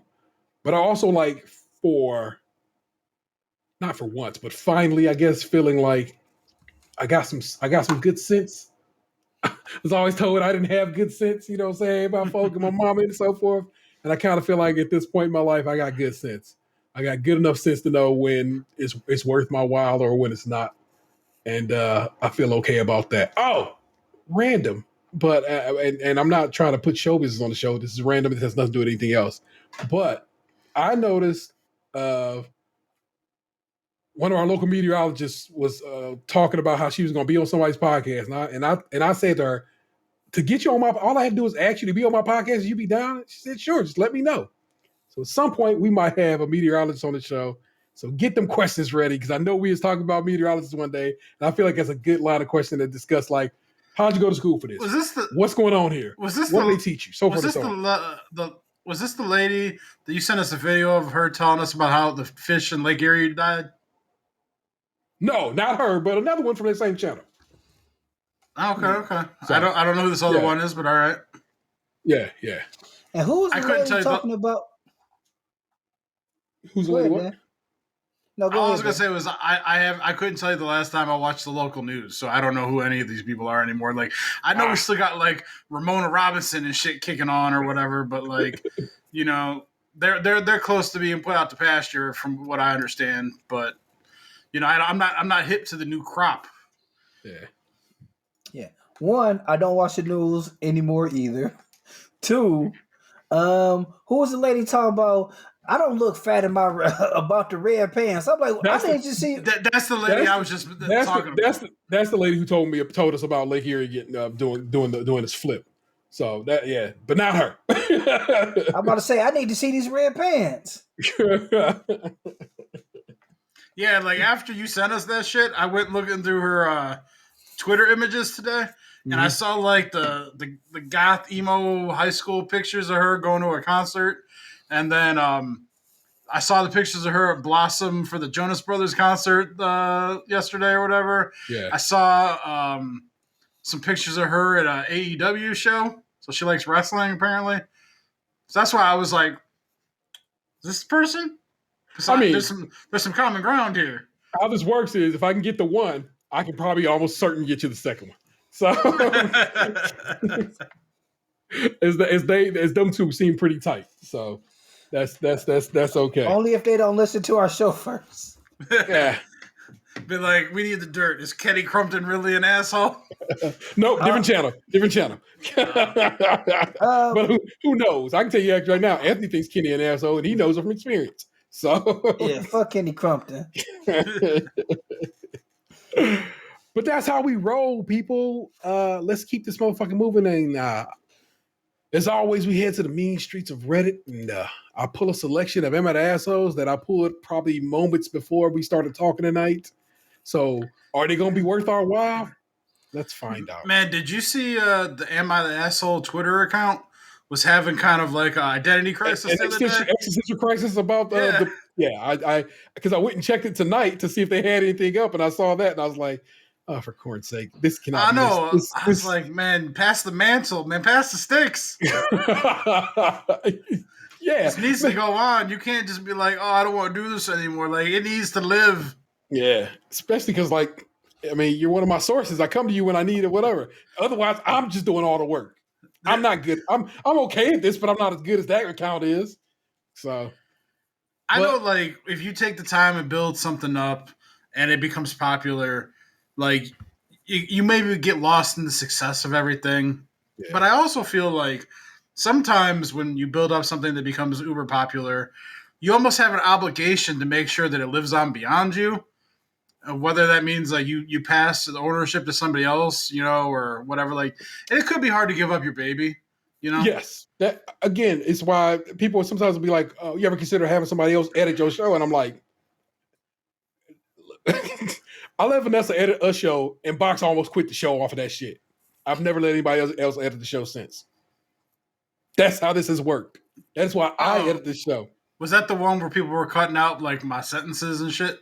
You felt you were made to look foolish, and you were not happy about it. That was a very long time ago, but I do kind of remember that feeling. Yeah. Yeah. Yes. And so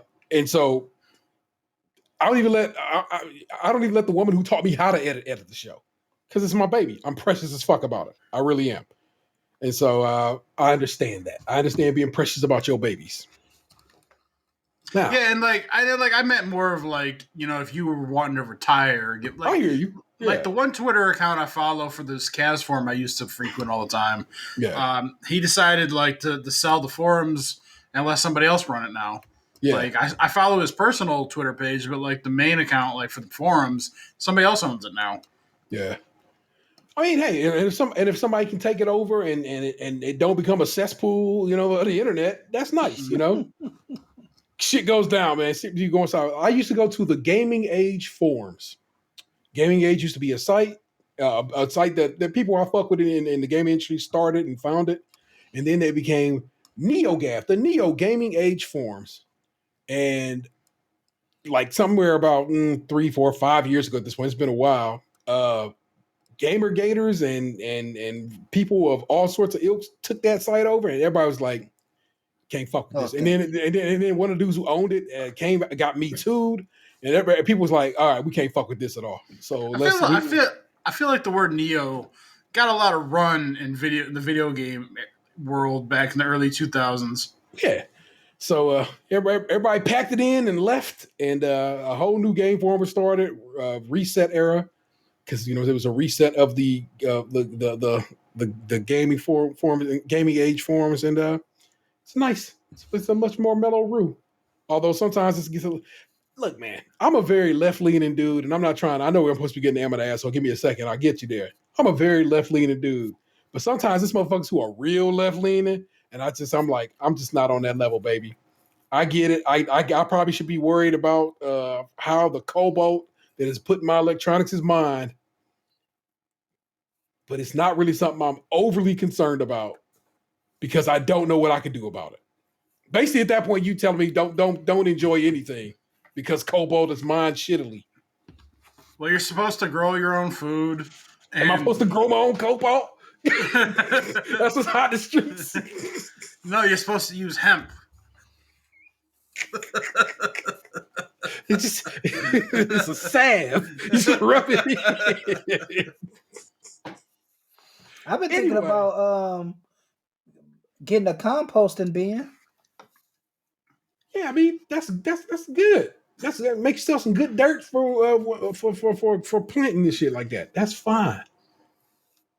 That don't mean I gotta grow my own damn. I don't know, mine my own metals. I don't know what the fuck they wanted to do. I truly wonder what the fuck they wanted out of that. Like, it's why, like, I told you guys, like, I kind of like try to like. I don't necessarily want to sit in the middle, but like I'm kind of like a little bit left of the middle because I try to be good to people. But it's because like I know that like we want equality in the world, and I get all that.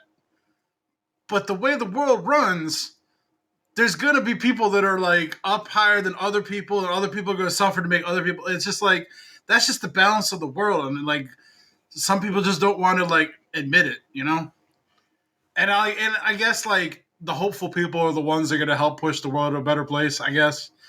But some of us are just realists. hey, If we want some fucking computer chips, somebody's got to mine that cobalt, like. I truly can't do anything about rare earth minerals. I can't. I'm sorry. I wish I could. Smartphones ain't made out of hemp and colorful rocks, One day. Like, turns out hemp was the answer the entire time. Again, you let the right people talk to you, it will be. It'll be like hemp was everything, man. It's oil and fabric and food. And like, okay, guy, settle down. Am I the asshole for telling my husband I don't want him in the room when the baby's born? God damn. Am I the asshole? My housemate is throwing out my food. She says it's gross. Am I the asshole for leaving early from my husband's party? Box will tell you, nah, you good. You leave as soon as you felt like it. Am I the asshole for telling my mom that based on her own logic, my grandparents should be deported too?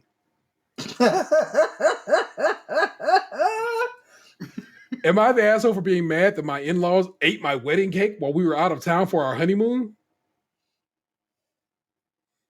Am I the asshole for calling my dad's girlfriend his mistress?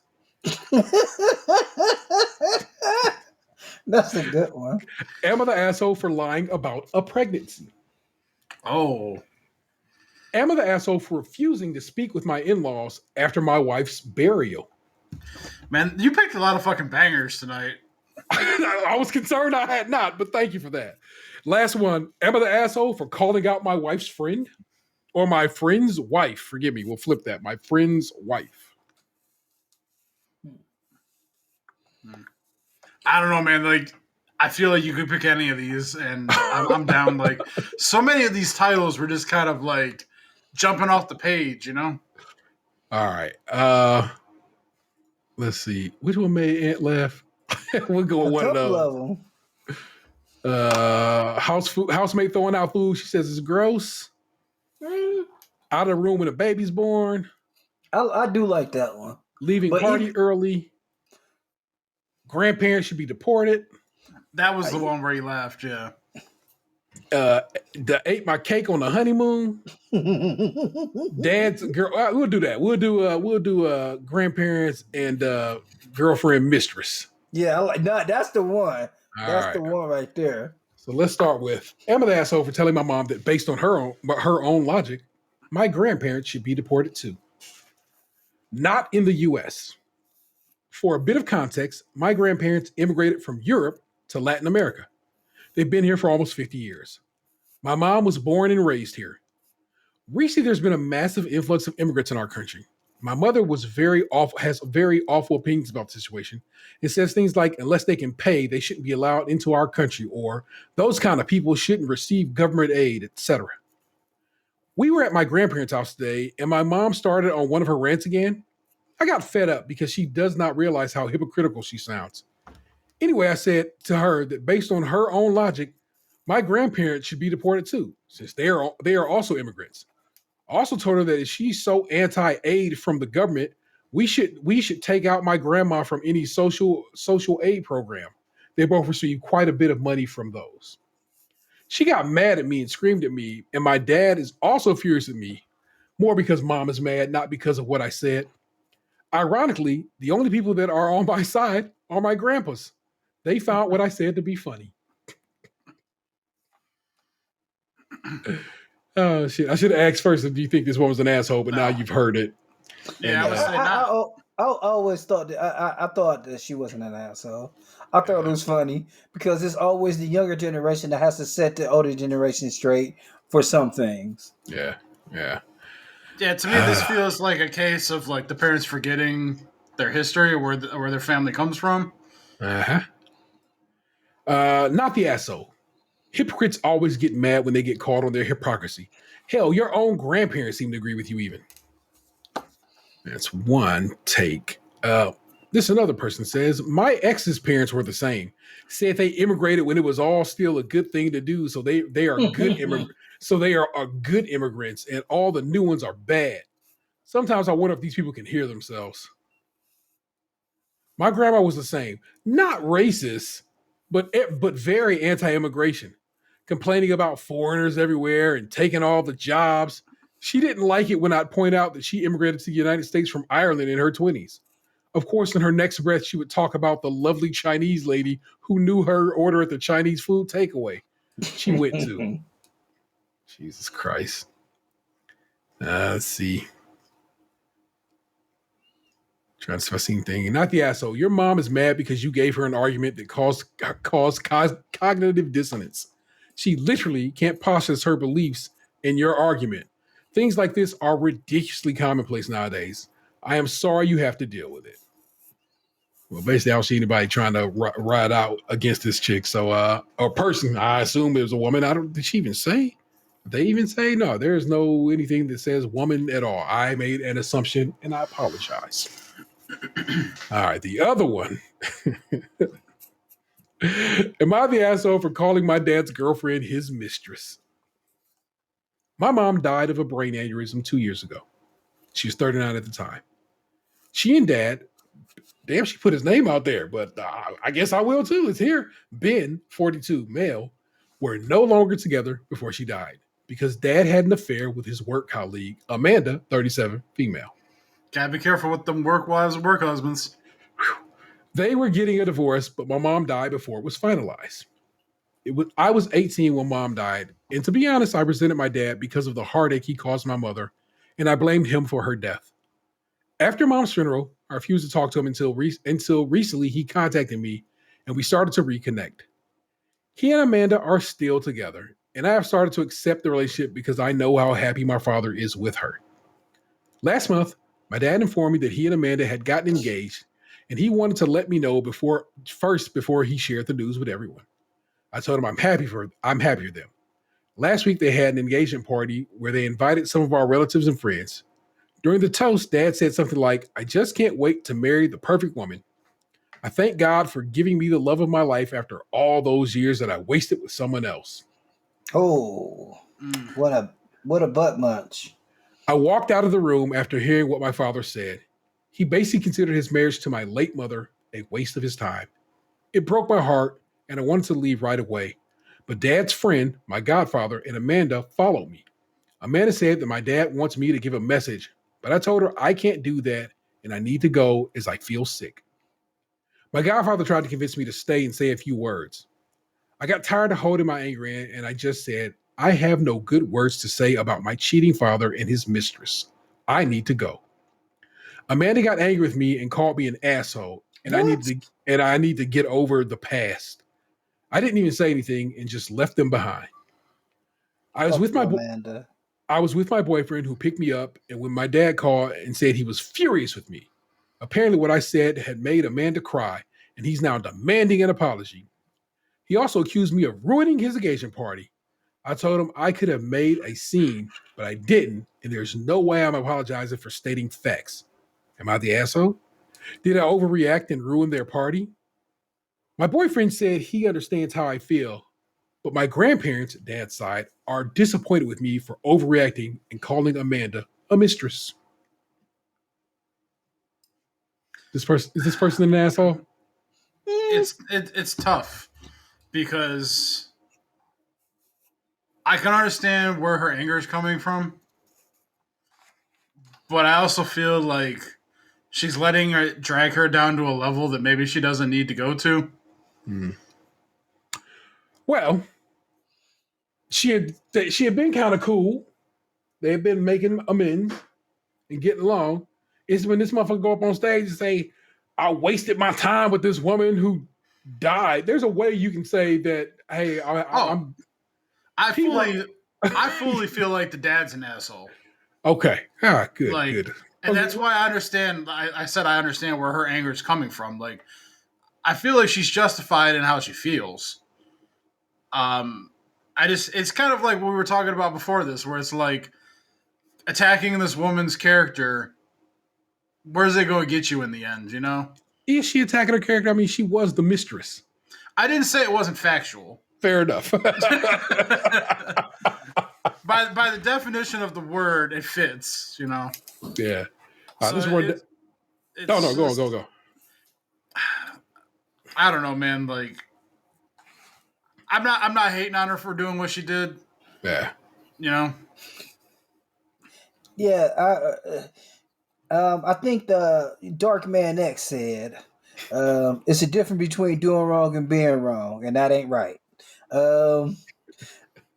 She said something that hurt their feelings, but using another saying, "Hurt dogs howl." Yeah. You knew you was a mistress. That's why your ass got mad about it. That's why you crying. Yeah. Like, damn, I am a mistress, ain't I? Like, yep, broke my happy ass home and killed a woman. I mean, not really, but kinda. Anyway, I always wonder about people like that too. That like they're like the other person, and then they end up with that person. Like, how do you go through the rest of your life without thinking like someday there might be another person that's the other person. You convince yourself that you were the right person for that person, and they were with the wrong person initially. And then you just make it all work in your brain. That's all people are always doing. They just make shit work in their mind. Till that 2025 model come out. There you go. Let's run down a few comments. Not the asshole. What he said was disgusting. Next person. You didn't ruin anything. You didn't ruin it. You tried to walk away and people tried to stop you. Fuck them. I'm so sorry that you had to witness that. That's right. Fuck them, baby. The OP responded to that and said, thank you. I didn't want to draw attention to myself. I just left discreetly. You should have gone back and made a toast to my cheating father and his mistress. I hope life treats you as good as you have treated others. Now your waste of time child is going home. I could have did that, but they didn't. Thank you for the realization of why my father didn't invite me to his second wedding. He probably thought I'd do something like that.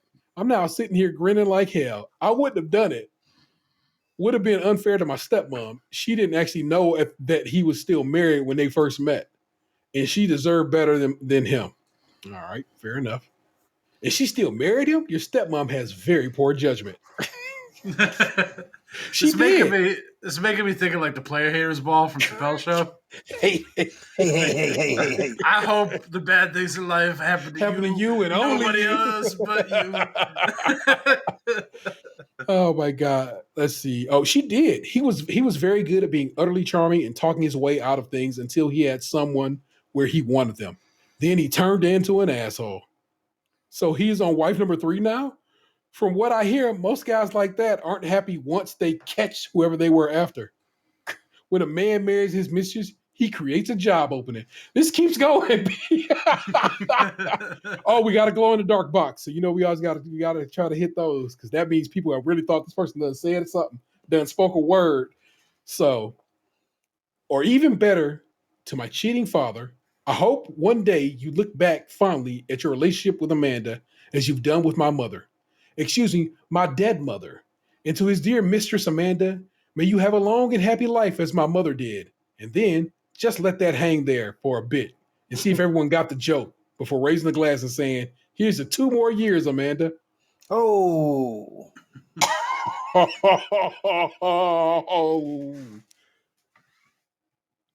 Well, pull a couple of unexpected. Hey. Pulled a couple of unexpected bangers tonight in the old M of the asshole. Did not think I did as much, but there we go. Whew, buddy. I have to put a few more of those on ice too. Like there was some hitters in those titles. Let's see. Today, Nintendo had a Nintendo Direct. They always do one in September, but today happens to be the 132nd birthday of Nintendo. So it was kind of cool that they had a Nintendo Direct today. 132nd?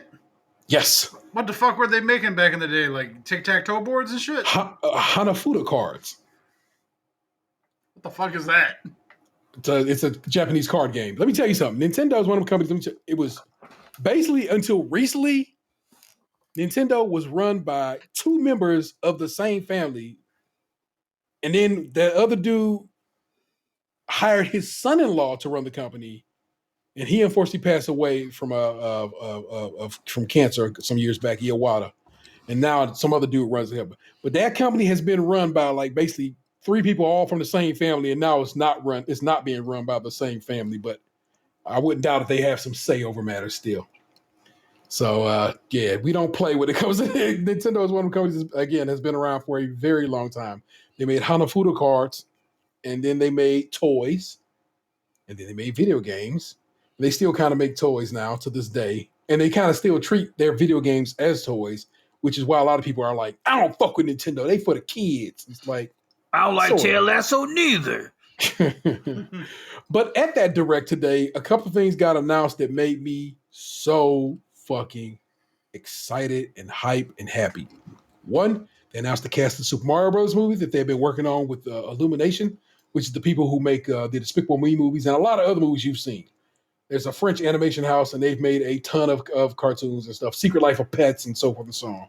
So you know their work, and they have been working directly with the father of Mario, Shigeru Miyamoto, on that movie. Like they were so against making another movie based on a Nintendo property that there's like the only way this shit is happening is if I basically have pretty much full say over this shit.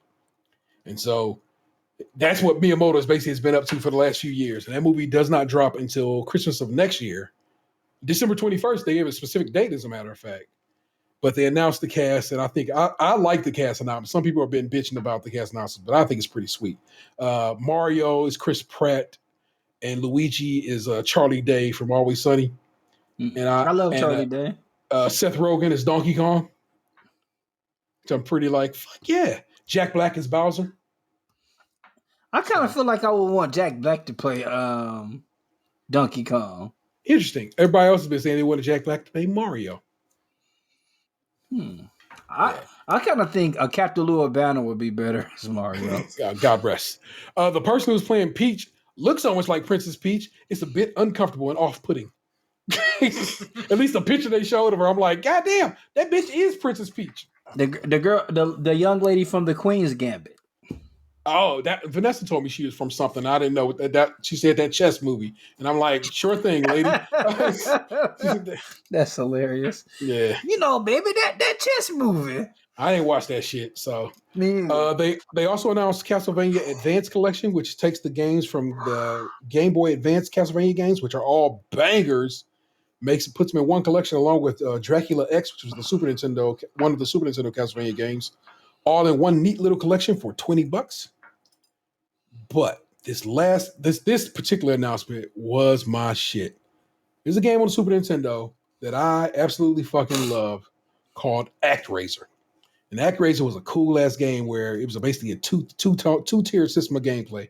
You basically built a community and you were a god and built a community, and so built a planet basically, and planted crops and shit and so forth and so on. Kind of SimCity. Yeah, kind of like SimCity. But then you go into a side-scrolling game and fight bad guys with a sword and shit. And the music on the Super Nintendo was insane. It was a dope-ass game. And they announced today ActRaiser Renaissance, where basically they went in and gave it a nice, neat, clean graphics and better effects and so forth. And that bitch came out today. They both that Castlevania and Renaissance, they was like available today. So I was like, fuck yeah. So I'm super hype off of that shit. I started Deathloop, and I'm very much enjoying Deathloop, but that's because I love the people who make Deathloop's style of game, and that shit's hype. I got Ratchet & Clank from the GameFly sale, but I ain't do nothing with it. But let me tell you, GameFly is the move. You want to buy your games from them if you can. They sell shit way cheap, but everything that come with the game, all the inserts and shit, they still have them brand new, unused. So my Ratchet & Clank copy, I got the launch day edition that came with some extra DLC, even though I bought it used. It's hype. I'm telling you right now, buy some shit from GameFly. But that's about all I've been playing. Box, Call of Duty and tablet games. Anything different? That is correct. From what I understand, the Halo demo comes out tonight, tomorrow, something like that.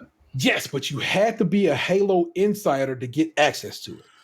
That is true. But my excitement stems from the fact it seems that a bunch of the Call of Duty streamers that I watch are going to be streaming themselves playing the Halo beta. So at least I will get to see it. Yeah. It's a big team battle. So the first Halo demo they basically was like, I'm gonna let you play bots, get a feel for it, and we're gonna see we're gonna do some server load.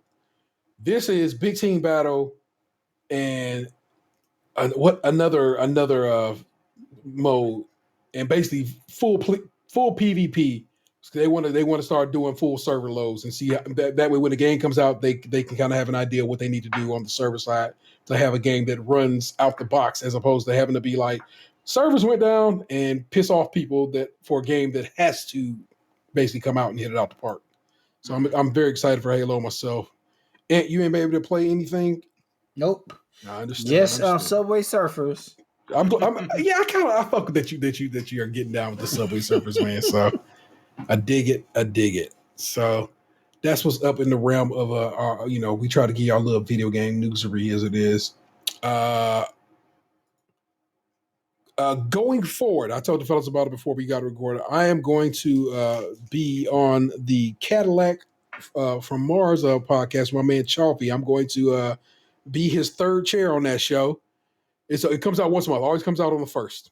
It's a once a month show. Comes out on the first, and that'll be fun. So you'll get to hear from me on a different show, talking about some different shit if you are so inclined to listen to it. And what kind of different shit, T? You know what? That show actually sometimes has a more serious bent to it than ours, but it's a whole nother vibe. And like I said, I don't run it. I don't have to do shit on that show. All I gotta do is show up. That's kind of nice. I get to just be talent. And I'm okay with that. You know what I'm saying? I don't Trust record me, that shit. It's a fantastic role to play. Yeah. I don't record it. I don't edit it. I get on this mic. I talk some shit. And then I say, hey, y'all, holla. And it's great. You know what I'm saying? So he got his wine gums from Canada. I did get my man his wine gums while I was up north. And I finally got them sent out the other day. So I was very happy to do that. And in fact, they showed up a day early. So I was like, what word to U.S. Postal Service? I got an email today from my car note holder who said the U.S. Postal Service said they changed in first class mail and that it could be up to 5 days to get some shit out to us. So if you mail shit to us, you might want to take that into consideration. And I was like, damn, that's fucked up. But you know what it is. Please rate, review, subscribe, and share the show wherever possible. Subscribe to our Twitter and Twitch channels. And if you want to support the show financially, got a few bucks to toss away, consider following us over at Patreon. Remember, the $5 and above tier get extra content each month. My patrons, forgive me for not having got their stuff out sooner. It has been a shaky and shitty month for our back end stuff, but I got you. I have several available episodes. I will get you up a we tried, and all will be well, and we're gonna be okay. It's gonna be great. And I thank you for your support through the time and so forth and so on. We got merch. tpublic.com/user/stage country. I had somebody write to us the other day and said, y'all need to make a shirt that says, I fuck with that. And I'm like, because apparently we say it enough that he felt we need to make a logo, a shirt about it. And I was like, you design it and let me see it, and we can make shit happen. Also, the lady who did our Pride logo hit me up in the IG DMs to be like, "Hey, are you still looking for some logo work?" So I might have to sit down and chop it up with them about some. Who knows what the future holds? So that's how we get down with Maybe she can take some pictures of us and cartoon us up. So I got one. I got an idea that I will share with y'all off mic. And let me look it up now. Y'all can tell what y'all think of it.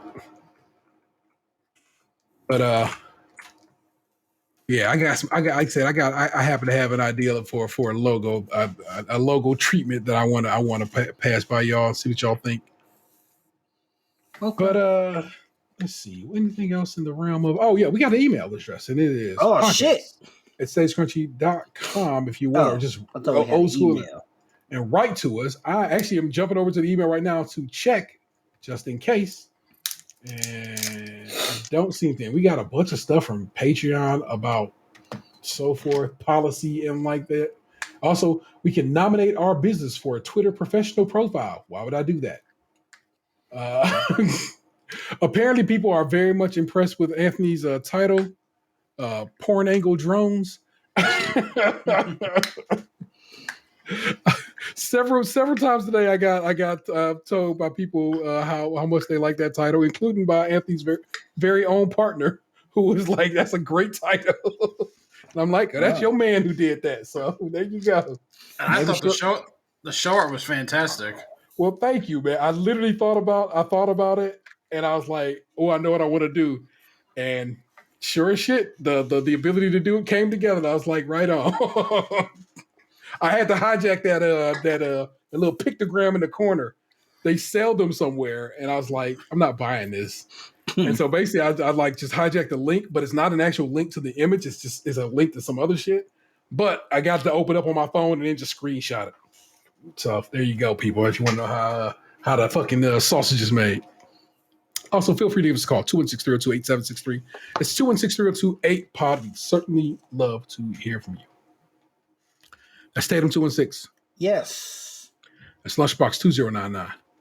On the podcast. Our missing man is the real ODP. Send him some love. I am the Internet's Table 713. You've just been podcasting. I know you loved it. Peace. Hey, what happened to you? You used to be beautiful.